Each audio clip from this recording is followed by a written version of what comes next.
algunos datos curriculares de quien hoy nos va a enriquecer nuestra mente y nuestro corazón con este libro, el doctor Daniel Ochoa.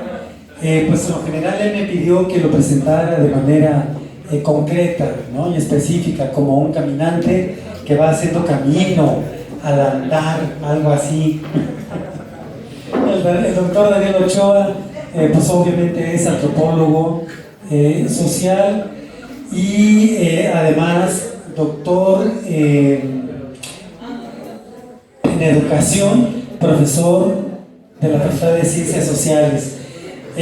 Datos curriculares del presentador, el doctor Jorge Magaña Ochoa.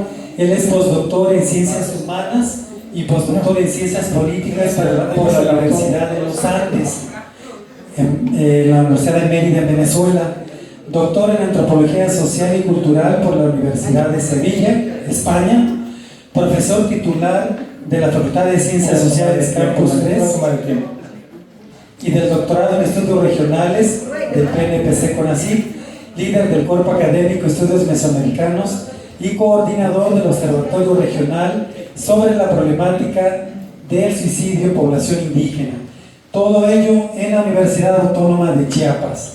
Preside también, es importante mencionarlo, la Red Latinoamericana de Trabajo sobre Asuntos Indígenas, integrada principalmente por instituciones mexicanas, venezolanas y colombianas, y actualmente es el coordinador del doctorado en Estudios Regionales de la UNACH y se encuentra inscrito en el padrón del Sistema Nacional de Posgrados de CONACYT, miembro del Sistema Nacional de Investigadores, nivel 1 del CONACYT, y además el doctor Jorge Magaña es miembro del Sistema Estatal de Investigadores. Así es que les demos y les brindemos un fuerte aplauso a ambos para que podamos tener la oportunidad de escucharles.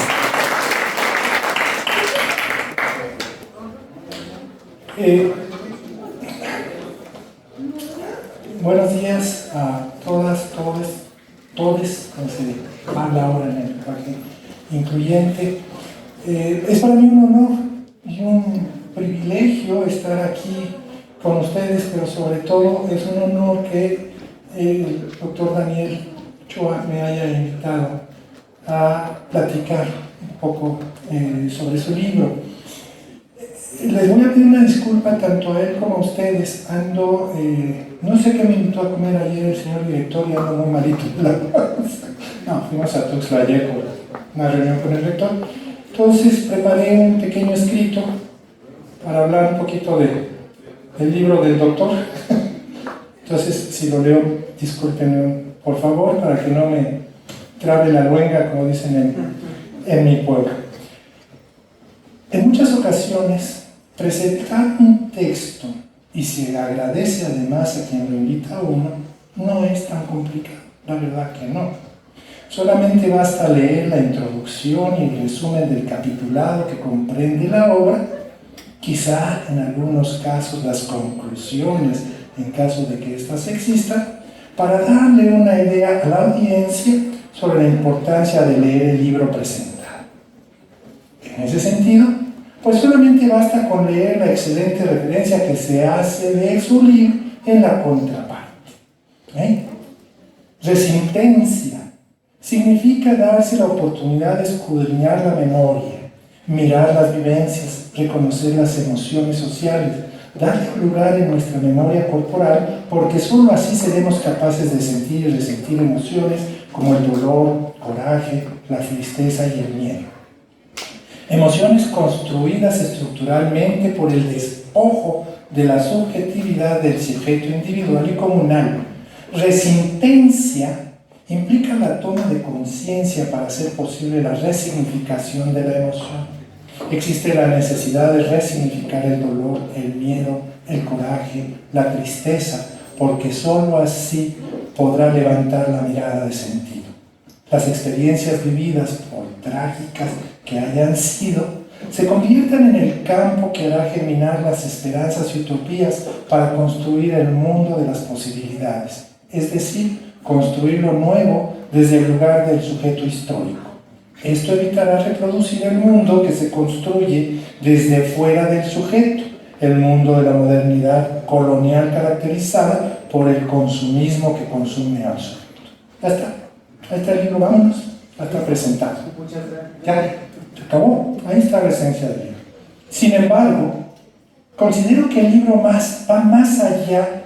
En él se debate, discute y propone una forma de investigar. De ahí la decolonialidad. No.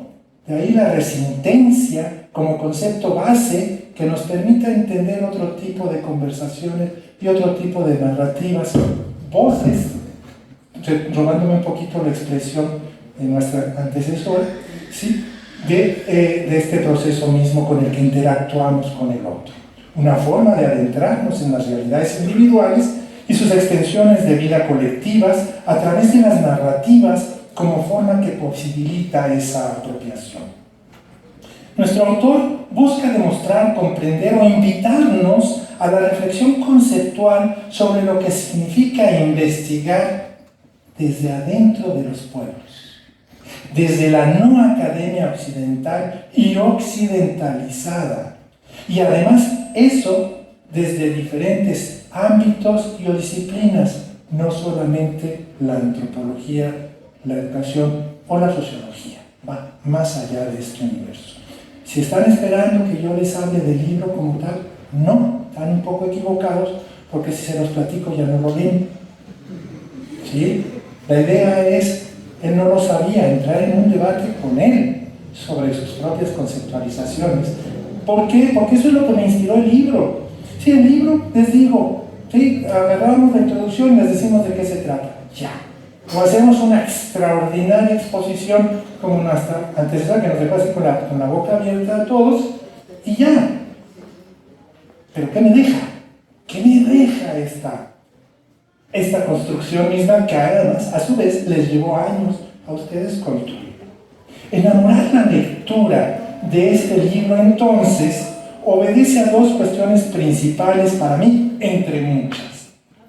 Retos culturales que plantea la descolonización del lenguaje, tema central de este texto, sobre todo también por la representación simbólica, pero también administrativa, política y democrática de nuestro autor dentro del Centro de Lenguas para el Estado de Chiapas y su motivación por posicionarla en conjunción con los movimientos intelectuales indígenas, con los congresos resultantes también de estos movimientos, con el CELALI mismo, y que todo surge no de la noche a la mañana. Él se respalda en un proceso histórico muy significativo, digamos, a nivel de cronicidad para acá, y es el levantamiento zapatista y los diálogos de Esperanza. ¿Sí? Pero no es ahí el origen del CELALI. ¿Sí? El origen del CELALI lo encontramos 20 o 30 años, no 20 o 30 años, 20 antes, pero a raíz de este congreso indígena que se hizo a partir de aquí. Y entonces es la descolonización del lenguaje y la investigación en un mundo terriblemente globalizado, pero terriblemente. Podemos estar luchando por las resignificaciones en la forma de hablar, pero Televisa nos dice cómo, o Caracol nos dice cómo. Sí, ¿hasta dónde realmente ejercemos este derecho y este privilegio por respetar nuestra posición, nuestra palabra? Los principales ataques los recibimos incluso del mundo occidental y con estrategias bien definidas y hasta creíbles. Toda la influencia escocesa, toda la influencia del pensamiento escocés es anti-Abya Yala. Y una de sus primeras propuestas es: ¿cómo me vas a criticar? ¿Cómo me vas a atacar cuando utilizas los mismos conceptos con los que yo estoy abordando? Y la Segato cae dentro de este entramado, no se deja influir, pero lleva a cabo una serie de delitos.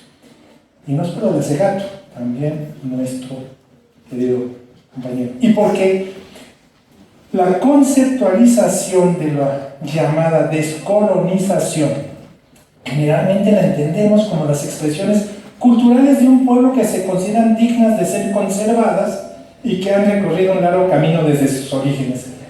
Interculturalidad indígenas, género mujeres, Descolonialidad, patrimonio cultural indígena. Perdón, eso no es verdad, eso no es real. Pero esa es la forma en la que ese mundo globalizado contraataca precisamente todos los postulados que se manifiestan y se ejercen a través del planteamiento de la descolonización. La resintencia en ese sentido, donde le vamos a pedir a nuestro querido autor que la amplíe un poco más, lleva no solamente una estructura en la conformación de entender la memoria colectiva y la memoria histórica de los pueblos, tratando precisamente de destacar estas narrativas y estas conceptualizaciones contra otro tipo de forma de observar y ver el mundo. Pero otra forma de entender el mundo donde yo me tengo que alinear a un mercado que no le importa. Yo me acuerdo de Bonfil Batalla, cuando ustedes todavía ni nacían ni él tampoco, pero nos decían, ustedes los antropólogos que andan perdiendo el tiempo con la integración social, si la Coca-Cola y la Bimbo ya lo hicieron hace mucho tiempo. Pero, ¿cuáles son este tipo de concepciones en un momento determinado? Pero esto me levanta tu libro, Dani. Con una mirada particularmente lúcida, se pugna por el reconocimiento del otro, pero no un otro intangible, ni un otro general tampoco. Así como de las producciones de los sectores dominados por la colonialidad académica, porque en un momento determinado esta colonialidad también generó la apertura del CELALI, no estuvo desnudo ante este tipo de embates. Pero el espíritu crítico de esta y otras iniciativas como esta misma logra llevar el dinamismo impreso de su análisis al ámbito de su percepción y de su apropiación. El presente libro, que es de una ligera y amena lectura, porque hay que también decirlo, hay libros que uno se complica en la primera página y lo avienta, ¿no? Híjole, no, es una ligera y amena lectura y no por ello pierde la riqueza académica que el autor emprendió para realizarlo. Lo importante no es la invención de una expresión cultural, sino si ésta es asumida por el grupo como un signo de identidad. Y de identidad académica también, con un posicionamiento político y con un posicionamiento. Cuando en esta región, y ahora con toda la problemática que estamos viviendo, narcotráfico, violencia, en fin, ¿sí?, asumimos las teorías políticas europeas centradas en el desarrollo de la sociedad civil como sociedades críticas e ilustradas. Como al estilo habermasiano, perdemos de vista la formación de las condiciones económicas que la hacen fuerte. No se debe olvidar que este tipo de sociedad es una asociación próspera económicamente hablando, y esto incluye la maximación racional de las utilidades esperadas. Veamos la competencia entre cárteles, y donde incluso vale la pena decir también dentro de este proceso de decolonialidad, aquí estamos levantando la mano y no necesitamos que vengan del norte para enseñarnos lo que se debe hacer. Claro, eso lo podemos cortar después en la edición. Y esto incluye la maximación racional de las utilidades esperadas, cuando los teóricos la reducen simplemente a expectativas racionalistas y filosóficas, como la de la consolidación de la democracia y creación de espacios de participación, y en muchas ocasiones a eso reducen el CELALI. ¿Sí? Ahí están lenguas, hombre, no estés molestando, casi. Olvidan que no puede haber participación y democracia eficiente en condiciones donde el trabajo y el ahorro privado y nacional no crean estabilidad económica, ni bienestar humano, ni interpretaciones reales de un conocimiento genuino de la cultura. Y la cultura a través de la lengua, que es su vehículo principal de abstracción y de comunicación. Un pequeño comercial, su servidor trabaja en antropología médica y, perdónenme, pero no es una cuestión de traducción el hablar de enfermedad en términos biológicos, bioquímicos, que hablar de enfermedad en términos celtales o sociales, ¿sí? La traducción es muy simple, es una palabra, pero el significado es total y absolutamente distinto. Y esto es una de las cosas por las que aboga nuestro autor. Al Estado en América Latina no solo le ha tocado la difícil tarea de construir nuestras sociedades, nuestras identidades culturales, nacionales y ciudadanas, sino también de crear y fortalecer nuestros modelos de participación y distribución del poder político, sobre todo el democrático. Y esto lo toco en cuenta, que al final de cuentas es un organismo descentralizado, pero es un organismo, como ustedes quieran llamarlo, que corresponde a gobierno. Entonces, ¿hasta dónde nuestro investigador lucha precisamente contra estas barreras que el mismo sistema le está imponiendo?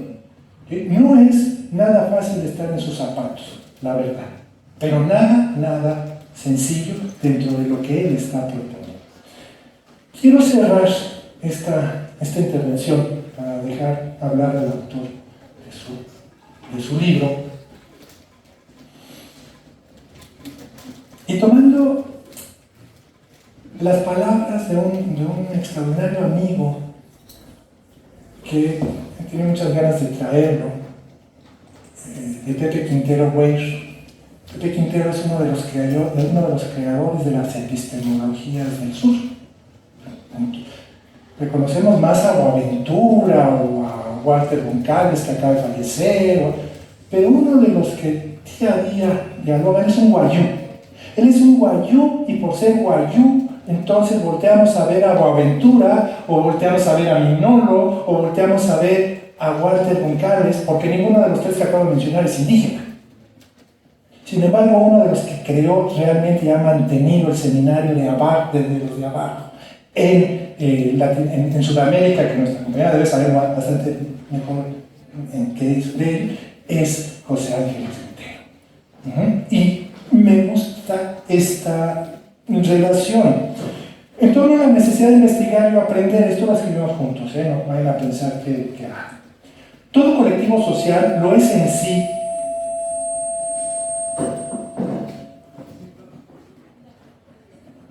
Todo colectivo social lo es en sí, en tanto es capaz de atender unidos las más inmediatas necesidades. Así, la búsqueda del alimento y la forma de producirlo, la necesidad de habitación o de vestido, y atender la enfermedad, entre otras, representan los más ingentes problemas que cualquier grupo humano debe resolver para permanecer en el mundo.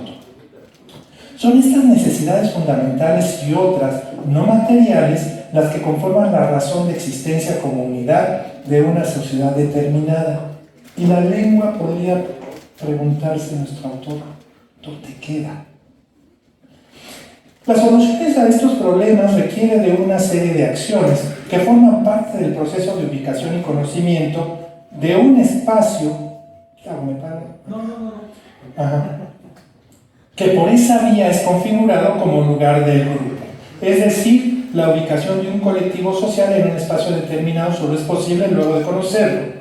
Conocer las plantas y toda la vegetación existente, la diferencia de suelos al reconocer los mejores para cada cultivo, localizar las fuentes de agua, ríos, manantiales, lagunas, etc. Precisar la vida de los animales que los circulan, así como los periodos estacionales que enmarcan la reproducción de plantas y animales. En fin, a aprender con H intermedia todo aquello que hace posible la reproducción de su existencia. Y esto en un momento determinado, ¿qué significa para ustedes? Pero es lo que vendemos en un momento determinado fuera de nuestra región. Y en donde dicen, bueno, tú hasta aquí, tú hablas de Chichagua, bueno, hasta ahí se queda. Pero la salmonela no se... ¡Pum! Ahí tenemos estas variantes a las que quiero llegar en ese debate lingüístico. Hay que conocer el lugar que hace posible a un grupo humano establecerse y ocupar un espacio territorial, es al que conocemos como proceso de territorialización. Muy bien. Es decir, se trata del proceso mediante el cual un espacio geográfico es finalmente construido como territorio por un colectivo social determinado. Ay, qué chido, este hombre está dando una clase de antropología, de geografía o de historia. Sí, me estoy refiriendo a esto. Así entendido, ojo, ahí voy con el reto. Así entendido, el proceso de territorialización se configura esencialmente a partir de la resintencia como el conocer y aprender el lugar. Y durante el mismo la comunidad humana no solo observa, reconoce, prueba y experimenta, comprueba todo lo presente en el lugar, sino sobre todo la nombra. ¿Qué es la insistencia en este libro del aporte que nos hace el doctor Ochoa? Precisamente a partir de su observación y experimentación con lo que existe. Este nombrar será entonces el resultado de una memoria. Pero no una memoria escrita por los mentirosos antropólogos que inventan todo, sino realmente una memoria surgida desde el interior de la lucha cotidiana al día de nuestros pueblos. Yo sí los insto, la verdad, los invito a conseguir este texto del doctor Daniel Ochoa, de invitarlo más allá de ese caminar de la memoria, como él lo menciona, a través de sus textos, de ese concepto mismo de la resistencia a leerlo. Este libro que deriva de ese movimiento, la voluntad de reconocer que las diferencias son imprescindibles para tejer subjetividades. Es por lo tanto necesario aprender a dialogar en saberes. Se trata de darle legitimidad a cada sujeto, porque cada sujeto es comunidad, y yo te agradezco este libro. Yo te lo agradezco muchísimo. Gracias.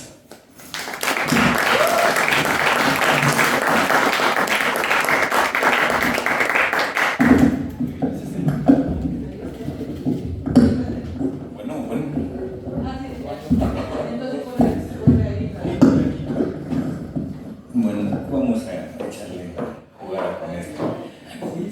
Primero que nada, agradezco a Jorge por sus palabras y me impresionó mucho cuando se leyó la contraportada. En verdad que no había tenido ese placer de que alguien leyera la contraportada y de repente dije, ¿será que yo escribí eso o no será que por ahí me lo pirateé?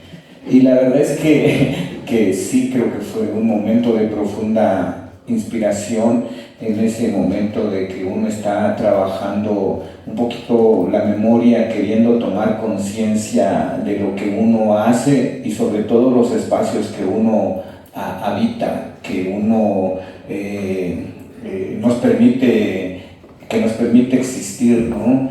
Y además acompañado del proceso formativo del doctorado en la formación de sujetos y conciencia histórica. Creo que ahí fui encontrando como que algunas claves que me iban arrojando a esta inquietud de querer mirar más allá de lo que me dicen que las cosas son, ¿no? Entonces, como se platicaba con Jorge ahorita, lo destacaba, la resistencia, al final de cuentas, es ese esfuerzo que nosotros, como sujetos concretos, como sujetos históricos, tenemos la oportunidad, porque eso es lo que yo creo, es una oportunidad que tenemos de caminar nuestra memoria. Yo no creo quien te dice que supéralo, ¿verdad? Cuando tienes alguna vivencia, por difícil que sea, supéralo, no, por el contrario, esas son las que más tienes que escudriñar, más tienes que acercarte a ellas, porque esas son las que de alguna manera arrojan al sujeto a querer luchar por comprender lo que de repente parece incomprensible, y sobre todo te ayuda a que te quites velos de miradas instituidas, porque eso hay que decirlo. O sea, si algo nos caracteriza es que tenemos miradas instituidas y creemos que lo que estamos mirando es y eso hay que estar muy cuidadosos. Creemos que lo que estamos escuchando es, y no, pues, ¿no? Es lo que creo, ¿no? Entonces, este libro, en verdad, ya fue como de último momento que le dio un viraje al nombre, Prácticas Descoloniales, el movimiento de resistencia, ¿verdad? Cultural y lingüística. Bueno, porque realmente andaba yo trabajando con otra experiencia que se suscita en la enseñanza de lenguas indígenas, ¿no? Que es con el asunto de la enseñanza del celtal que en una ocasión me pareció muy loable la actitud de unos maestros de secundaria de Tenejapa que llegan y nos preguntan que si les podíamos enseñar celtal. Y yo soy un travieso, un juguetón con la lengua. Realmente sí me gusta andar experimentando, buscándole algo más allá realmente. Y le pregunto a la maestra que llegó a contactar, ¿y por qué les interesa aprender celtal? Y me dice, no, pues es que me parece muy lógico que si en la escuela secundaria número tal en Tenejapa la inmensa mayoría de los estudiantes hablan celtal, pues lo lógico, lo correcto es que nosotros los docentes aprendamos celtal y no que los estudiantes aprendan español. Me pareció interesante su giro que estaba dando en su colocación y el sentido que le estaba dando el aprendizaje al celtal, porque efectivamente, como bien leíste, ¿no? Hay una necesidad de dialogar, pero dándole esa legitimidad al otro. Eso me pareció muy interesante. Pero también en esa idea de ser traviesillo, creí que, bueno, vamos a romper el esquema de que aquí venimos nosotros y somos los que sabemos y les enseñamos, ¿no? Y van a aprender el verbo comer, brincar, etcétera, ¿no? Mejor vamos a agarrar de una cosa, les vamos a preguntar, ya cuando empiece el curso, ¿qué usted, maestro, maestra, qué le gustaría aprender? El silencio cundía. ¿Y por qué creen que el silencio cundía? Porque a veces no nos damos cuenta de nuestra necesidad de aprender, no lo hacemos consciente. Pero además, el para qué queremos aprender algo. Bueno, después de unos segundos, alguien pregunta, ¿y cómo se dice, hiciste la tarea? Muy interesante lo que quiere aprender. ¿Y cómo se dice, siéntate? Muy interesante. Fíjense lo que nos estaba develando. Su necesidad era desde la colocación del que ejerce control, ¿verdad? Hiciste la tarea. Siéntate, el imperativo. Bueno, está bien. Y ya luego les dijimos cómo se decía, ¿no? Pero alguien ahí preguntó, ¿y cómo se dice cómo estás? ¿Cómo vienes hoy? Interesante. Esta pregunta ya está preguntando por el sujeto. Le está dejando un venir. Muy bien, ¿no? Y ya les dijimos, ¿no? Después de 120 minutos del cotorreo, entonces les dijimos y ya, pues, ahora lo que van a hacer ustedes, van a practicar con los estudiantes. O sea, ¿cómo estás? Bishabotán. Perfecto. Y ya le empiezan a preguntar, muy contentos, ¿no? Porque lo primero que había que hacer era empezar a educar el aparato fonador. Y los niños cuando escuchaban se reían, pero contestaban. Y luego entonces, ya cuando contestaban los niños, entonces decían, ¿y qué hacemos? ¿Sí? Sigan, escuchen. Perfecto, ¿no? Pero da la casualidad que esos que hicieron esas preguntas empezaban a tener mayor proximidad con la lengua, con la cultura y con el otro. Porque efectivamente el dejar venir al otro a partir de lo que es como un legítimo otro, a partir de su lengua, eso posibilita mucho. Y si se hace desde la noción del sentido, desde su existencia, eso es mucho más potente, como decía. Si se hace con el corazón y si se hace bien, con convicción, eso va a traer maravillosos resultados. Como no estoy hablando de esta experiencia a fondo, entonces dije yo, aquí hay algo maravilloso que voy a trabajar como la pedagogía de la necesidad. Y lo empecé a trabajar y así se iba a llamar el libro, La pedagogía de la necesidad. Y luego me empezaron a preguntar, ¿y cuál es tu sostén epistémico, ético, filosófico, pedagógico? Ahí empezó la cosa. Dije, no les voy a hacer caso. Voy a empezar a trabajar, a desarrollar la experiencia. Bueno, y como me gusta ser muy hablantín, por ahí lo escucharon. y me invitan a dar una charla. No vayan a pensar que es así como esas cosas de que a uno le gusta mucho el ego, no, para nada. Que lo escuchan por ahí, y lo escuchan en Estados Unidos, y me invitan a dar un taller sobre la pedagogía de la necesidad. Pues si no lo tengo claro, pues. Pero te hemos escuchado. Pues, vente, y si ya ahí ves que no se puede, pues ya no se pudo, no va a pasar nada. Bueno, entonces dije yo, ¿cuál es mi necesidad de enseñar? Claro, ahí vino lo maravilloso. Me arrojaron, me provocaron, y entonces dije, ¿por qué surgió el CELALI? ¿Por qué surgió el CELALI? Porque está en los acuerdos de San Andrés, ¿verdad? En los acuerdos de San Andrés. ¿Pero qué dice que debería de ser el CELALI? Dice que debe ser un centro de investigación que recupere los conocimientos y los saberes de los pueblos indígenas. ¡Ay, caramba!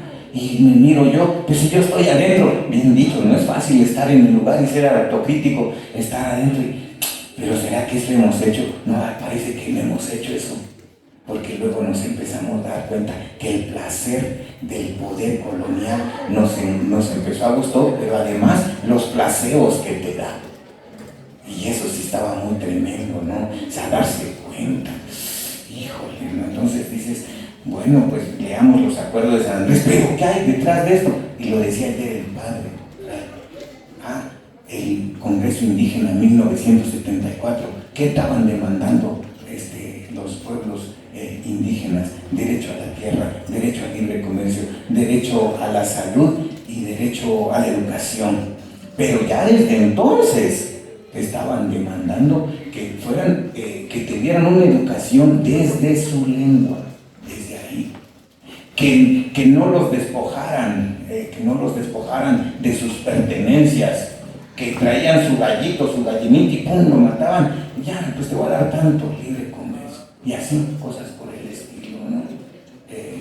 Aquí está la querida maestra Elizabeth Polito, y con el maestro Esponda hemos platicado mucho de esto, de estas cosas.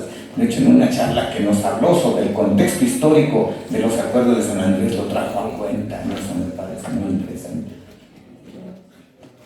¿Qué me quedé aquí? No, tenía el recuerdo para que lo diera. ¿Cómo es? Sí.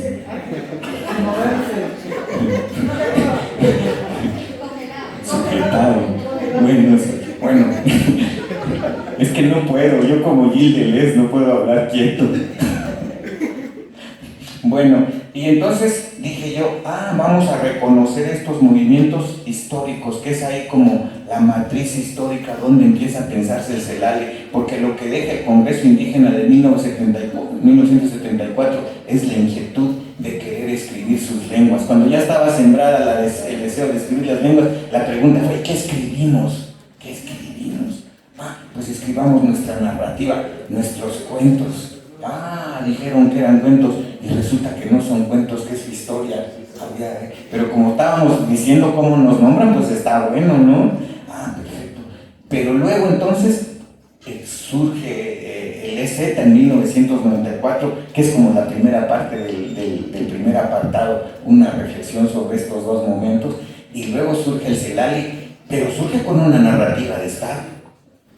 Lo importante era cómo descifrar el contenido de esa narrativa y empezar a darle otro contenido desde lo que se estaba haciendo, cómo se significaba desde los cuerpos que les habitaba el dolor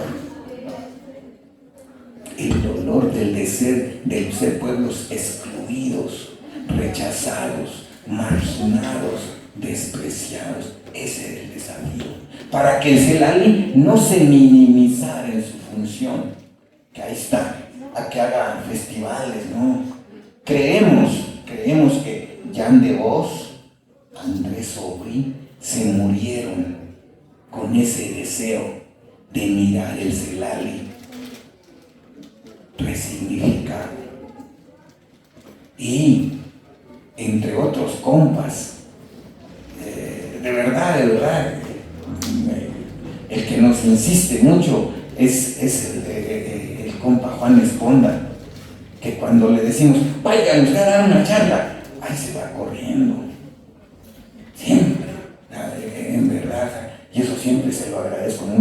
De hecho, en el librito más reciente que publicamos en Celali, ahí le agradecemos porque siempre está. Creo que también tiene su deseo. Lo bueno que está más joven que yo. Tiene su deseo de mirar todavía potente el Celali. Bueno, y entonces, ¿cómo se están resignificando los discursos instituidos desde los cuerpos? Porque los trabajadores ahí se supone que prestaron sus cuerpos. ¿Y qué es lo nuevo que se está construyendo? Este libro, en el tercer apartado, que habla pues de la pedagogía de la necesidad, es solo como el cimiento de lo que yo creo. La vida me va a dar chance de poder escribirlo. Y si no, pues como ya lo platiqué mucho, alguien lo va a escribir. Eso que yo estoy llamando ahora las pedagogías ontológicas.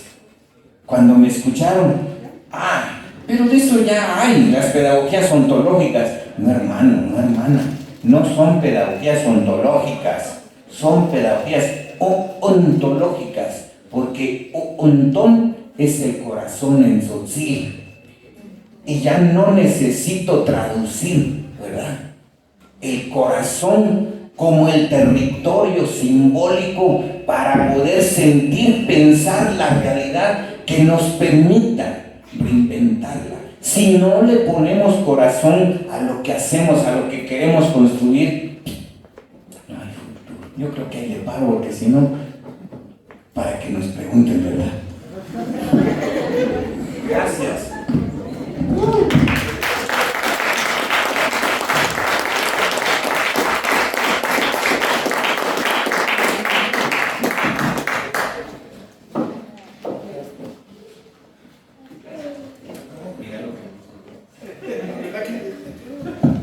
Bueno, pues nuevamente un aplauso para esta gran presentación de este texto que me pareció muy interesante y que de manera magistral ha presentado su autor, el doctor Daniel Ochoa, y que de manera también bastante brillante nos ha hecho la introducción el doctor Jorge Magaña.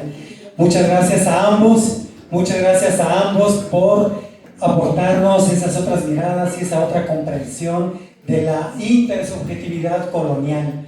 Y bueno, como parte de esta presentación, vamos a abrir un espacio para preguntas, comentarios, alusiones, reflexiones, cuestionamientos, todo lo que su sentipensar les diga, ¿no? Así es que abrimos un espacio para 3 participaciones. ¿Quiénes quieren hacerlo?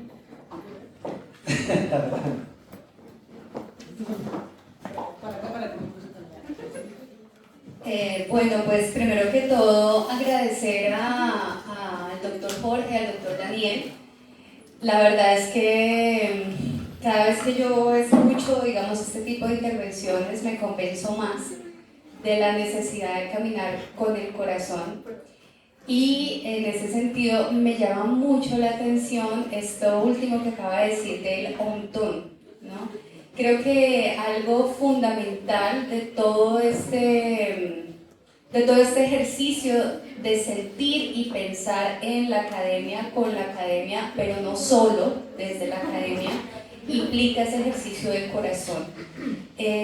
Tú como autor del libro, Daniel, y como, digamos, también hablante, entiendo, de pues, una lengua indígena, ¿cómo sientes, por ejemplo, esta recepción de la resignificación de estas palabras en diferentes audiencias que van más allá, pues, de los pueblos indígenas, ¿no? Y que, por ejemplo, ¿cómo sientes esta resignificación del ontológico en espacios académicos mucho más convencionales? ¿Y cómo te enfrentas a esas visiones, digamos, clásicas de lo que es la ontología, ¿no? Porque pues la ontología como concepto pues, es, digamos, un concepto que viene de otras latitudes. Entonces, ¿cómo haces ese ejercicio de puente, veo yo, entre lo ontológico clásico, pues, y lo que tú llamas lo ontológico? Claro. Bueno, es una pregunta muy linda, muy inspiradora, que me van a orillar dar otra charla más extensa, ¿no? Mira, muy interesante. Es una lucha. Y tengo que decir que muchas veces se pone en activo el dolor todavía que nos atraviesa.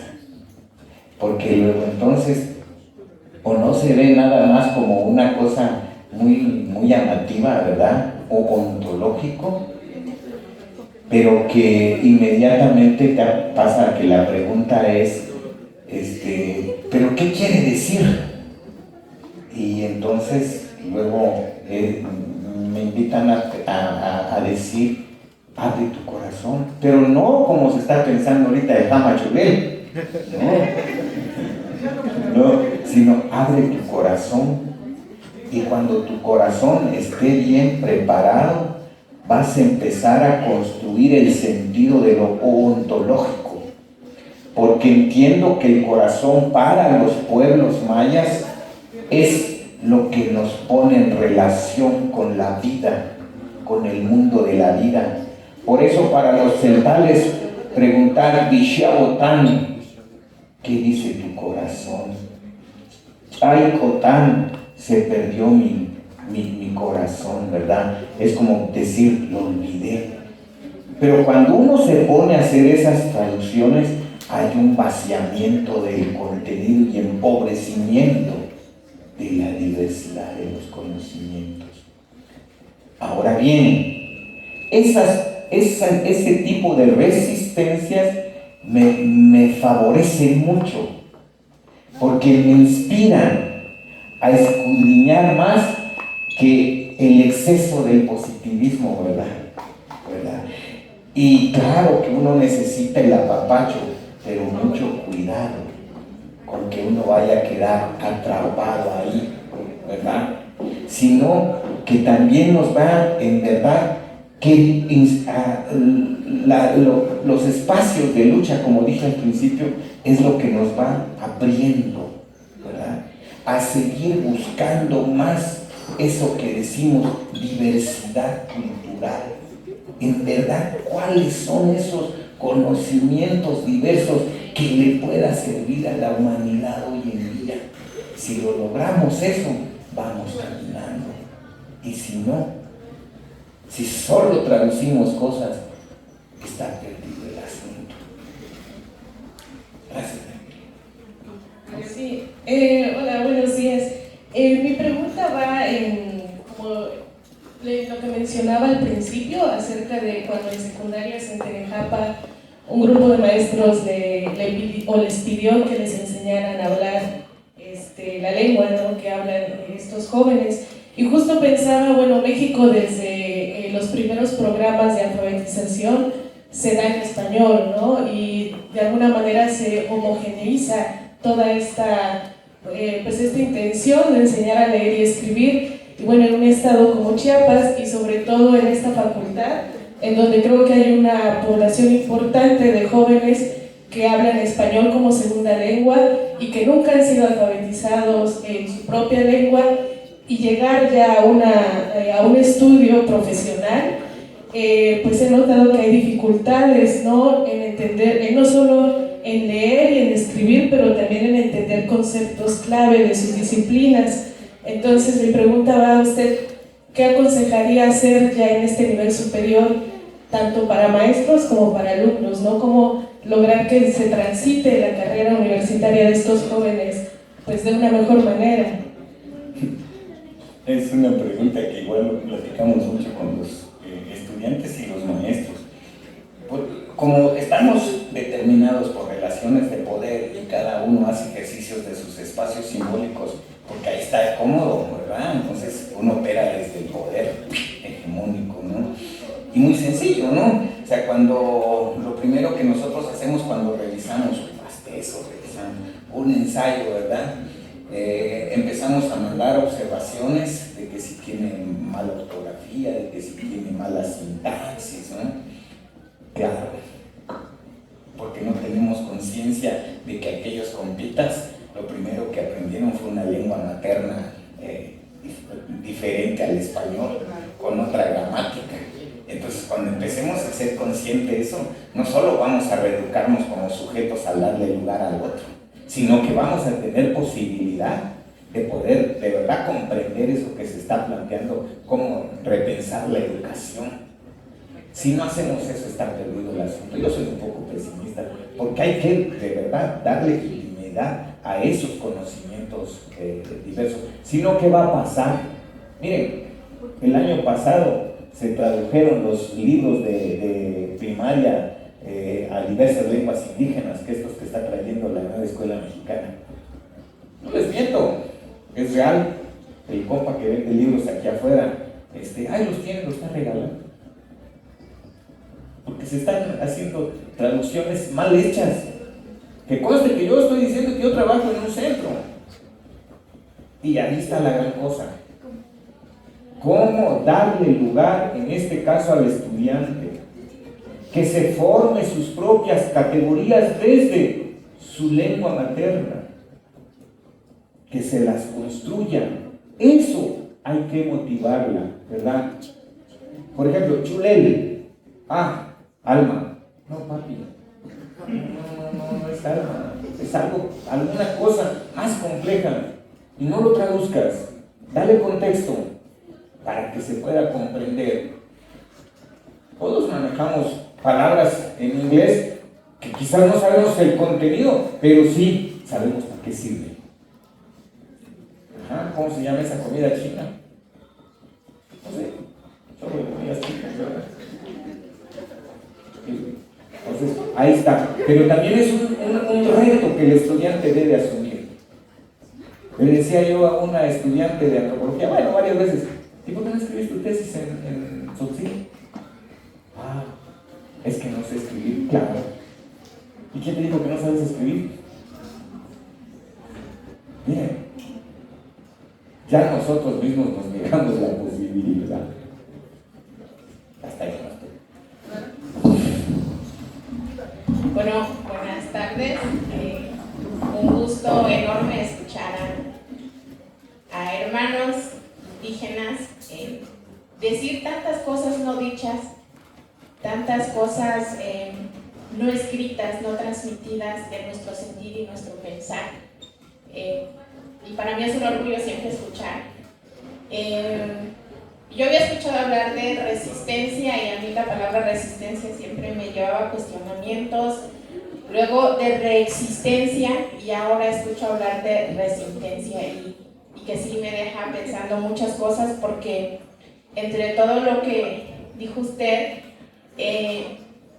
me interpela mucho porque en mi caso pues soy una persona que deviene de todos esos procesos. O sea, yo tuve a mis abuelos aquí en el Congreso del 74 justamente pidiendo por todo esto que ustedes decían, ¿no? En el 94 pues mis padres, mis tíos peleando desde diferentes trincheras porque se hiciera efectivo todo aquello que tampoco se había tomado en cuenta. Y de repente ya en mi generación nos encontramos en espacios académicos, pero ya de alguna forma desprendidas de estas raíces, porque de alguna manera por la violencia, por la pobreza, por diversos factores, fuimos expulsados, ¿no? de nuestra comunidad. Yo soy de un ejido, Lázaro Cárdenas, municipio de Gutipán, cuna del zapatismo, del movimiento agrario.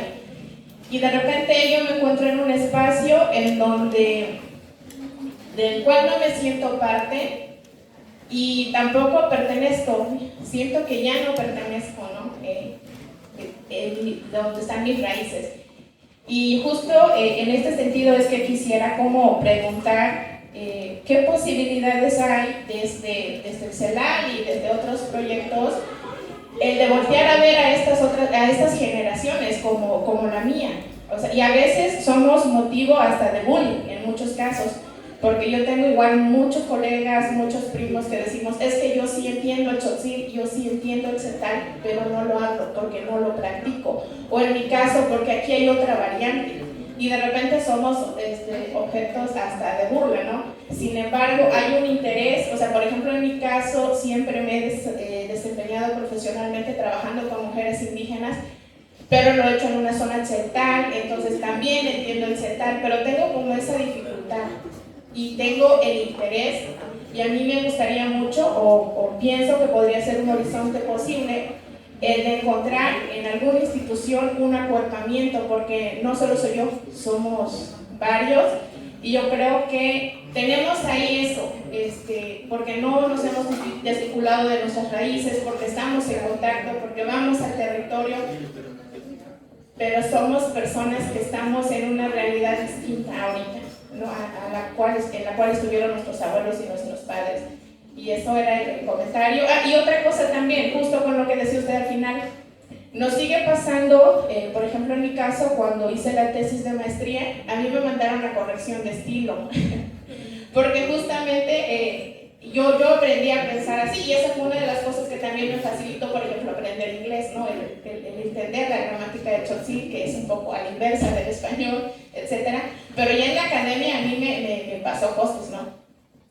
También otra cosa que yo vi de cerca con muchos colegas, sobre todo compañeras que venían de Guatemala o de otros pueblos, el obligarles a desprenderse de sus tocados y de sus blusas porque era el evento de gala, porque tenías que ir con traje o porque te tenías que tomar la foto con fondo blanco y negro, o sea, esa clase de cosas, ¿no?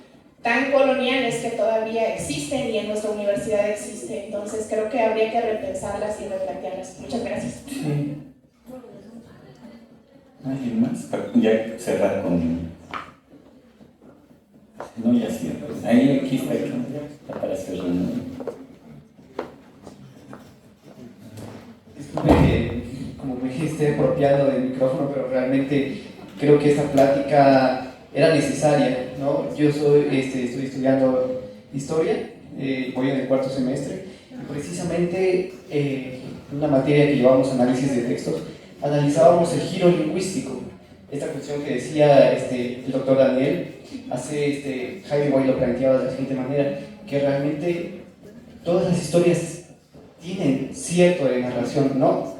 Son más narraciones que científicas, y usted lo mencionaba en su momento, que hay palabras que debido a su contexto tienen limitantes, no podemos entenderlas en su cabalidad porque incluso la misma palabra nos condiciona, entonces no podemos acercarnos al objeto en cuestión, nos acercamos a una idea, ¿no? Entonces esto me pareció importante recalcarlo porque aparte, como usted había mencionado, de que se nos ha impuesto una manera occidentalizada de pensar, y esto también no nos permite conectar directamente con nuestra realidad, y cuando queremos aplicar modelos provenientes de Europa o de Estados Unidos aquí a Chiapas, que verdaderamente no es nuestra realidad, porque los pueblos indígenas siguen estando tan oprimidos y se siguen sintiendo tan descuidados de parte del gobierno, entonces vemos cómo estas teorías fracasan, porque en la práctica no se pueden llevar a cabo, porque realmente no es su contexto. No es la formación que nosotros tenemos. Entonces, y como ya se había mencionado, ¿no? Siempre inculcando, dando esta parte de hincapié en decir cómo nosotros podemos entonces hacer algo por nuestra comunidad. Yo quisiera sumarme de esta manera y decir qué futuro ve para estas generaciones, es decir, qué podemos hacer nosotros. Prácticamente mi madre sí habla una lengua indígena, pero yo lamentablemente ya no pude aprender esta lengua, pero ¿qué quedaría, ¿no? de nuestra parte para empezar? En el campo de la investigación, ya que somos científicos sociales, ¿cómo podríamos empezar dándole esta revalorización a la lengua, a la comunidad, a estas formas de procesos? ¿Cómo podríamos verdaderamente tener ese espacio más amplio de diálogo y sin que exista la mirada de la otredad, ¿no? Como viendo o menospreciando a aquella persona que no piensa diferente a mí, que no piensa igual que la academia? ¿Qué es lo que podríamos hacer en ese respecto? Gracias. Bueno, voy a comentar, hacer un esfuerzo por comentar la resonancia que me provoca ambos comentarios. Yo lo primero que haría, y qué bueno que traje este librito,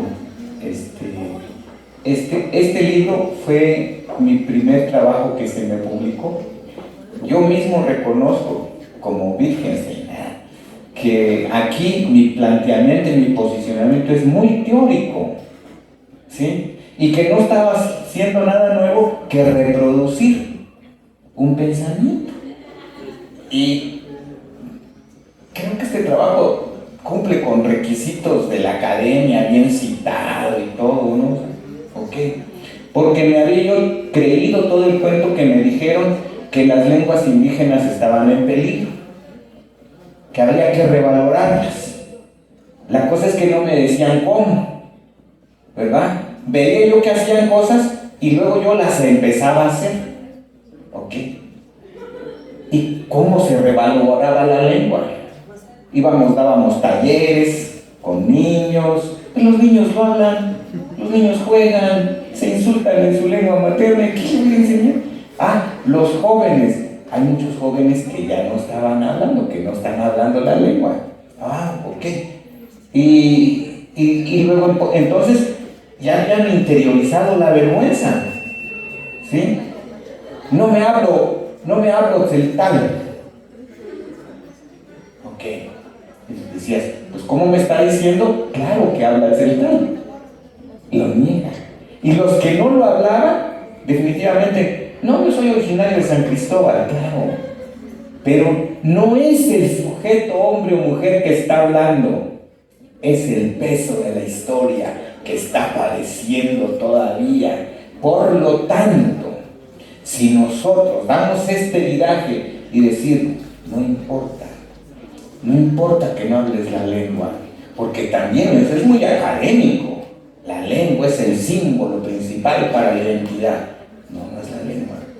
Y yo lo acabo de ver con jóvenes allá en la UNICH en Ochuca, que están haciendo su tesis de investigación, pero únicamente enseñando numerales jun guaj, jun pelota, jun lápiz, chep guaj o chep pelota. Oye, papá, ¿y el clasificador? Para lenguas mayas es fundamental para la cosmovisión. Pero están enseñando el numeral porque están preocupados por enseñar la lengua, recuperar la lengua. Pero van a recuperar la lengua como dispositivos, neodispositivos coloniales. Y eso está muy grave. Por eso acá, como bien dice la compita Angélica, ¿verdad? Si nos empezamos a encontrar con esta conciencia que hay que articular desde el corazón, y no es romanticismo, es necesidad. Es necesidad. Está comprobado que aquí ya nos llevó a este colapso, a esta crisis civilizatoria, como destaca Silvia Rivera Cuasicanqui. Y la crisis civilizatoria es la madre de todas las crisis. Volvamos a algo, ¿verdad? A nuestra esencia humana, y lo más humano que tenemos es el corazón. Ahí está. No es la lengua, es el sentir. Gracias. Muchas gracias nuevamente a los doctores Daniel Ochoa y Jorge Magaña por esta participación en la presentación del libro. Ahora, en este momento, la Universidad Autónoma de Chiapas les va a entregar un reconocimiento. La pregunta es, ¿lo aceptan? ¿Están necesitados de recibir un reconocimiento? Bueno, ahora sí. Ahora lo hacemos porque sí. Adelante. Le voy a ceder el uso de la voz a la doctora Catalina, que va a hacer entrega de su reconocimiento al doctor Jorge. Adelante, doctor. Bueno, nuevamente agradecerle al público su atención, sus palabras certeras, y me quedé con una cosa en el corazón, acuñando un poco las palabras de ambos, y escuchar hablar a nuestros estudiantes, de verdad que es como el regocijo del objetivo de nuestra situación y semana cultural. Pero escuchar a los jóvenes decir, bueno, ya no hablo mi lengua, ya no puedo hablar mi lengua, ya no tuve la oportunidad de hablar mi lengua. Yo creo que hasta el último suspiro tenemos la oportunidad de aprender a hablar la lengua que creemos es pertinente para nuestra vida. Eso nada más como recuperar un poquito por lo que dijeron ambos en la presentación. Y bueno, en nombre de nuestra Universidad Autónoma de Chiapas, Facultad de Ciencias Sociales Campus 3, otorga la presente constancia al doctor Jorge Magaña Ochoa. Muchas gracias, doctor, por la presentación del libro Prácticas Descoloniales, que no hemos planteado que tiene una situación ahí de fondo. El movimiento de resistencia, aquí hay que corregir, y lingüística en el marco de la conmemoración de los 50 años de UNACH, realizado en las instalaciones de la Facultad de Ciencias Sociales Campus 3 de la Universidad Autónoma de Chiapas el día 8 de octubre del 2024 en la ciudad de San Cristóbal, Chiapas. En nombre de el doctor Orlando Uriel Bravo Argüello, hacemos este reconocimiento por la conciencia de la necesidad de servir. Muchísimas gracias, doctor.